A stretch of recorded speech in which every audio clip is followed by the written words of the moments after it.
సరే ఇప్పుడు మీరు చెప్పారు జగన్మోహన్ రెడ్డి గారు అక్కడ, నేను ఇక్కడ ఆ, ఫస్ట్‌లో స్టార్టింగ్‌లో మిగతా వాళ్ళందరూ తర్వాత వచ్చారని చెప్పారు. అంతే. సో, అప్పుడు ఎలా ఉండేది? అంటే ఈ ముఖ్యమంత్రి అవ్వకముందు జగన్మోహన్ రెడ్డి గారి మైండ్‌సెట్ ఎలా ఉండేది? ఆయన ప్రవర్తన గాని, లేపోతే యాటిట్యూడ్ గాని ఎలా ఉండేది? దగ్గర నుంచి చూసారు కాబట్టి అడుగుతున్నా. యాటిట్యూడు మాకు అనిపించలేదండి. అది మహానటుడు ఎస్వి రంగారావు గారు. అది మామూలు పల్లెటూరు వాళ్ళు చెప్తుంటారు. ఎస్వి రంగారావు అంటారు కొంతమంది. ఎస్పి రంగారావు అంత మహానటుడు అతను. అంటే శవానికి నవ్వే, పుట్టినరోజుకి నవ్వే, ఎవడైనా ఏదైనా ఉన్నా నవ్వే. ఇలా నవ్వుతుంటే మనం ఏమో నిజంగా చాలా గొప్పడే ఇతను, నిజంగా అసలు ఎక్స్ప్రెషన్ తెలియాలిగా మనకి. ఏమంటే కొంచెం బయట ఉండండి అంటే అమ్మో వీడు కొంచెం రూడ్ ఫెలో అనుకుంటారు. అలాంటివి ఏమి కనపడేవి కాదు అప్పుడు.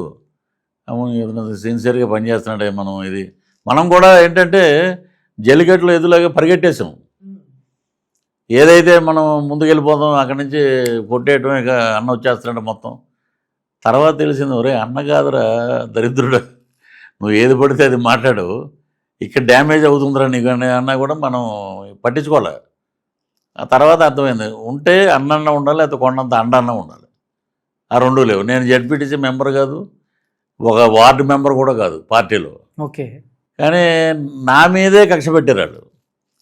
నేనేంటే వాళ్ళు ఏమైనా 100 కోట్లు అడిగాము, 200 కోట్లు అడిగాము, లేకపోతే ఎంపీలు అడిగాము, లేకపోతే ఆస్తి ఏమన్నా అడిగాము, లేకపోతే ఒక ప్యాలెస్ ఇచ్చామని అడిగాము. అయ్యేమి లేవు. సరే ఏదో పని చేసాం వచ్చేసాం. డబ్బులు కూడా మాయ 2 ల్యాండ్లు తాకట్టు పెట్టి అమ్మేసాం కూడా. అయ్యి దాని దగ్గర ఒక 90-95 లక్షలు, కోటి రూపాయల దగ్గరికి మొత్తం అయిపోయి వైసీపీ పార్టీలో ఉన్నప్పుడు ఆ, కోటి పోయి. రూపాయలు ఖర్చు పెట్టారు. మొత్తం తిరిగి మనం ఇంద్రుడు చంద్రుడు ఆహా ఓ రే 10 దండలు వేయండిరా, ఇటు భోజనాలు పెట్టండి, ఇక్కడ ఫ్లెక్సీలు వేయండిరా.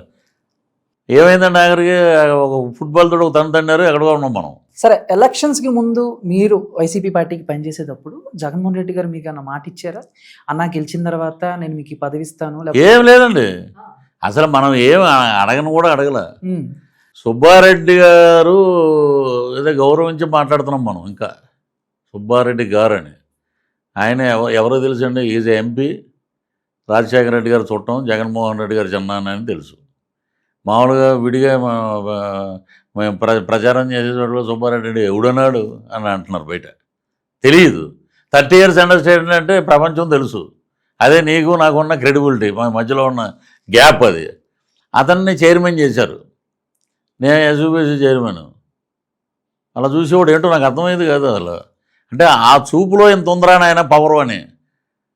అలాగా ఆయన ఏంటంటే వాళ్ళ పక్కన ఉన్న వాళ్ళు కూడా చెప్పారు, ఆయనే 2 చేయాలని ఉన్నాడండి. మీరు వచ్చారు, ఇలా ఇలా ఏమంటే ఇలా జరిగిందండి, ఇలా జరిగిందండి, ఓ 33 మంది వల్ల మనకి ప్రాబ్లం ఉందండి. ఇక్కడ క్రిస్టియానిటీ లైట్లలో కూడా మనకి బ్రహ్మోత్సవాలు అప్పుడు కనబడుతున్నాయి, ఇవ్వండి అవ్వండి అని ఒక ఫైల్ తీసుకెళ్ళి అక్కడ పెట్టాం. అని బయటకు వచ్చాం. ఒక 3 నెలల కన్నా ఉంచలేని అన్నారు. 4వ నెల మనల్ని ఒక తొక్కి బయటకు వదిలేశారు. పోనీ మనం పోలీస్ స్టేషన్లో వాటిలో చూస్తుంటాం, ఒక అమ్మాయి ఒక ఎస్ఐ దగ్గరికి వస్తుంది, నాకు ఈ పని చేయండి అంటే నిన్ను వాడుకుని నేను ఆ పని చేస్తాను అంటాడు. అదే జర్నలిస్టులు అంతా రికార్డ్ చేసి పెడతారు. అసలు ఏమీ లేవే. అసలు అది ఎవరో తెలీదు. పొద్దున్నే మాట్లాడేశారు, సాయంత్రానికి శోభనం కింద కట్టేశారు, ఆడియోలో పెట్టారు. తర్వాత ఒకడు బట్టలు ఇప్పి, ప్యాంట్ ఇప్పి, జిప్ ఇప్పి చూపించాడు వరలక్ష్మి వ్రతం రోజు. ఆడిని ఆ దరిద్రాన్ని చూడలేక సచ్చారు జనం. వాళ్ళ పార్టీ వాళ్ళు ఇది మా వాడిది కాదంటారు. అంటే మీరు చూసారా ఇలాంటి మాటలు? ఇలాంటి ఇది ఇచ్చి దరిద్రం. 2020లో మనం సింపథైజర్గా వెళ్ళిపోయాం జనసేనకి. అలా వెళ్ళటం వల్ల ఈ రోజున ప్రపంచంలో, ఆంధ్రప్రదేశ్లో తెలుగు మాట్లాడే ప్రజల మధ్య ఒక గౌరవం, ఒక అభిమానం ఉన్నాయి నాకు. లేకపోతే చరిత్రలో ఒక అంబటి రాంబాబు, కొడాలి నాని, ఒక పేరు నాని, ఒక రోజా గారు ఆ లిస్టులో మనల్ని కూడా వేసేవారు. సరే, ఇందాడ మనం ఇంతకు ముందు సినిమాల గురించి మాట్లాడుకున్నప్పుడు ఇండస్ట్రీలో కూడా నాకు కొన్ని షాక్స్ తగిలినాయి అని చెప్పారు కదా. అలా వైసీపీలో పృథ్వీ గారికి తగిలిన ఫస్ట్ షాక్ ఏంటి సార్? వైసీపీలో మీకు తగిలిన ఫస్ట్ షాక్ ఎవరో, అది ఎవరో కూడా తెలియదు. ఇక్కడ ఏంటంటే మనం ఎంతమంది ఇక్కడ స్టార్స్ లేరు, ఇక్కడ ఎంతమంది. పోనీ ఆ రకంగా అనుకున్న ప్రజారాజ్యం అప్పుడు మనం ఎంతోమంది మహిళా కార్యకర్తలతోటి పనిచేయాల్సి వస్తుంది. ఎందుకు వైసీపీలోనే బోల్డు మంది ఆ 10 ఏళ్లలో బోల్డు మంది మహిళా కార్యకర్తలు ఉంటారు. వాళ్ళని ఏమన్నా మమ్మల్ని ఏమి గెలలేదండి, ఎప్పుడు మమ్మల్ని ఏమి గోకలేదండి అని, మరి గిల్లినా గోకినా చెప్పేవాళ్ళు కదా వాళ్ళు. ఇది తీసుకొచ్చి పెట్టి వాంటెడ్గా బయటికి తోశారు.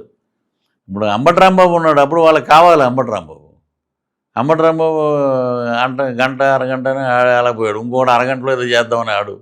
ఈడైతే ఏకంగా జిప్పు తీసి చూపించాడు. వీడు వీళ్ళ గురించి డిస్కషన్ లేదు. ఆవిడ అన్ని బూతులు మాట్లాడింది రోజా గారు, ఆమె గురించి డిస్కషన్ లేదు. పర్టికులర్గా పృథ్వీరాజు, వాళ్ళకి పృథ్వీరాజు అంటే ఏంటో అంటే నేను మాట్లాడే మాట డైరెక్ట్ గుచ్చుకుంటుంది అన్నది. అది ప్లానా సార్? పక్క ప్లాన్ అది? ఏది మిమ్మల్ని ఇరికిచ్చింది ప్లానే అది. తిరుపతిలో చాలామంది, మొన్న కూడా నేను ఒక ఛానల్ అవార్డు ఫంక్షన్ ఉంటే వెళ్ళాను నేను.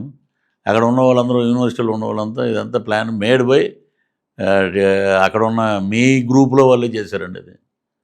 సో అంటే సరే అది అయిపోయింది, వదిలేదు. ఇది స్కామా సార్, స్కీమా? ఇది దేవుడు స్క్రిప్టు. ఈ స్కీములు కాదు, దేవుడు స్క్రిప్ట్ అది. అందుకని భగవంతుడు ఇటు రాశాడు స్క్రిప్ట్, పృథ్వీ స్క్రిప్ట్ ఇది. నేను ఒకటే అనుకున్నా, నేను ఏంటంటే షూటింగ్లు బిజీ ఉండటం వల్ల నేను లోకేష్ బాబుని కలిసాం, పవన్ కళ్యాణ్ గారు ప్రమాణ స్వీకారం జరిగిన రోజున వెళ్ళిపోయి ఛార్జ్ చేసుకున్నప్పుడు ఇంకా కలవలసిన చంద్రబాబు నాయుడు గారిని కలవాలి, అసెంబ్లీలో కూర్చోవాలి. దేవుడు వచ్చినప్పుడు దేవుడు స్క్రిప్ట్ ఇదిరా దేవుడు స్క్రిప్టు. దూరం నుంచి ఇప్పుడు అసెంబ్లీ లాబీల్లో అక్కడ అతను ఉండగా జగన్మోహన్ రెడ్డి మనం అట్నుంచి అలా వెళ్తుండాలి. ఇది జనసేన ఎమ్మెల్యే తోటి కనపడినప్పుడు ఎలా అనాలి, ఇది దేవుడు స్క్రిప్ట్ అని. ఆ రోజు కోసం ఎదురు చూస్తున్నాను. ఇప్పుడు ఎప్పుడు ఇది కదండి, మొత్తం అందరినీ లోపలేస్తారు. తప్పు ఎక్కడ ఉంటే అక్కడ లోపలేస్తారు. ప్రజలకి మంచి జరుగుతుంది, బ్రహ్మాండంగా అన్ని నియోజకవర్గాలు అభివృద్ధి పథం వైపు ముందుకు వెళ్తున్నాయి. సార్ స్క్రిప్ట్ అంటే గుర్తొచ్చింది.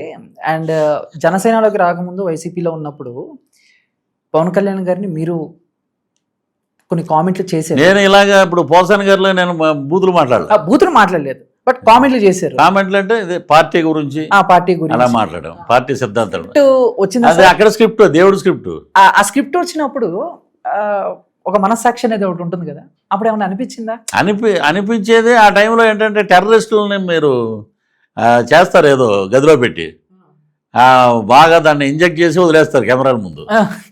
ఇక మనాతనా లేదు, ఏదో మాట్లాడేసాక తర్వాత చిప్పు దొబ్బాక ఇవన్నీ గుర్తొస్తాయి. వాళ్ళ చిప్పు ఉన్నంతసేపు మనకి పనిచేయదు. ఆ చిప్పు ఎప్పుడైతే దొబ్బుద్ది అనుకోండి, అప్పుడు మొత్తం మ్యాటర్ వెళ్ళిపోద్ది, డిలీట్ అయిపోద్ది. ఎవరైనా మనం ఇదే చేసింది ఇది అని అప్పుడు అర్థం అవుతుంది, ఇది దేవుడు స్క్రిప్ట్ అని. సరే నేను కూడా సమయం కోసం వెయిట్ చేశానండి. భగవంతుడు స్క్రిప్ట్ వచ్చింది, ఫట్మని కొడితే సీఎంఏ వెళ్ళిపోయాడు పక్కకి, ధర్మారెడ్డి వెళ్ళిపోయాడు. అక్కడ ఎవడో దేవుడిని తప్పుకొని ఎవడో వెళ్ళండి. ఇప్పుడు మనం రాజమార్గంలో పైకి వెళ్ళి, నేను పవన్ కళ్యాణ్ గారు అడిగారు కదండి, కార్యకర్తలు పనిచేసిన వాళ్ళందరూ మొన్న కార్యకర్తల సదస్సు జరిగింది, నేను టీవీలో చూసి, మీకు ఏం కావాలో అడగండి, అడగకపోతే తెలియదు కదా, అడిగితే దానికి మీరు అర్హులో కాదో నేను ఆలోచించుకుంటాను, టీం ఆలోచిస్తుందని. ఆ ఎస్యూబీసీ నాకు ఇవ్వండి, మీరు అడిగారు కాబట్టి ఇస్తే, ఇదిరా మా పవన్ గారి స్క్రిప్టు, ఇదిరా మా చంద్రబాబు నాయుడు గారి స్క్రిప్ట్, ఇదిరా మా లోకేష్ బాబు స్క్రిప్టు. మీరు చేసిన క్రైస్తవ మత ప్రచారాన్ని అడ్డుకుంటున్నారనే ఒక ఇదితోటి మమ్మల్ని ఇలా చేశారు, మీకు మా స్క్రిప్ట్ ఏంటనేది చూపిస్తాం